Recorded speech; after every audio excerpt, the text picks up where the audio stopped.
Well, hello everybody from Max's Models. Welcome.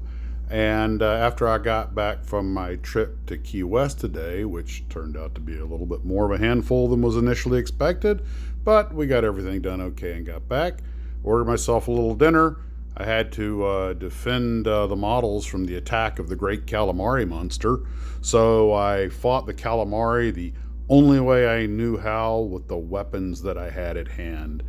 And then I left victorious from the blood and marinara drenched battlefield of the great calamari battle. And after that, I got to work on the models. I started with the Crown 1 to 144 scale MiG 21.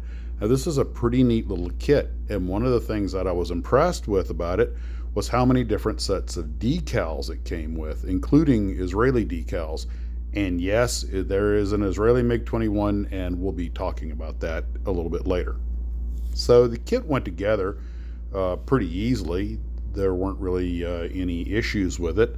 Unlike the LS MiG-25, it actually had an ejection seat to put in the cockpit, as opposed to the MiG that just put a canopy over flat plastic. But the kit went together without any argument. Didn't take long to build. And since it's molded in its natural silver color, you don't really have to paint it. It makes a great little kit for somebody who just wants a little speedy build. And the LS kits were impressive because they have the instructions printed on the box top on the inside in Japanese, and then paper instructions for the English. The Crown kits also put the instructions on the inside of the box top, but they did not have the English instructions on a separate piece of paper, but they didn't really need them. It's all pictograms. However, these weren't just exploded diagrams. These were actual instructions, because there's a way you have to put these things together, and a lot of the parts are site specific. All the kits had pretty good moldings. I was very happy with all of them. And I think the LS kit might have had a slight advantage. The one problem with the Crown kit was the nose cap of the MiG.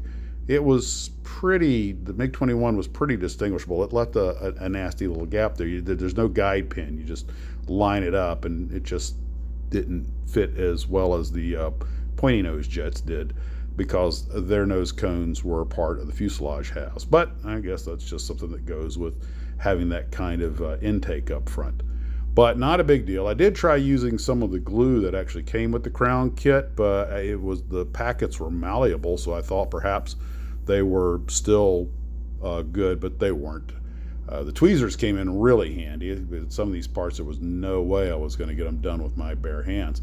One thing I really liked about the Crown kits was they came with the option of wheels up, wheels down, and had specific doors for the wheels down and specific doors for the wheels up, which made it a lot easier, because I want to make these wheels up. Although the nose gear doors, on the MiG-21, if you wanted to put it wheels down, you had to go in there and cut that nose gear door in half.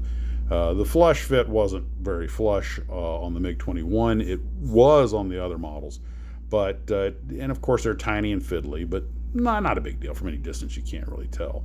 Then I jumped on the Mirage F1C from Crown, went together without any issues or any argument whatsoever.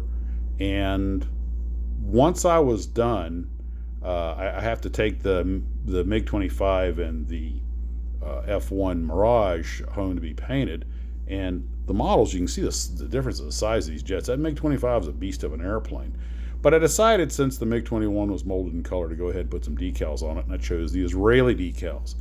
In 1966, under Operation Diamond, the Israelis got an Iraqi pilot to defect with his MiG-21, and they put it in Israeli marking so they could test fly it. And yes, they gave it the number 007 for realsies, and yes, that was because of the whole spy nature of the thing. I mean, who says the Mossad doesn't have a sense of humor? Well, I guess that was the Air Force that did that. But anyway, and by the way, they later lent that airplane to the Americans for our evaluation also, and some of our programs here in the U.S.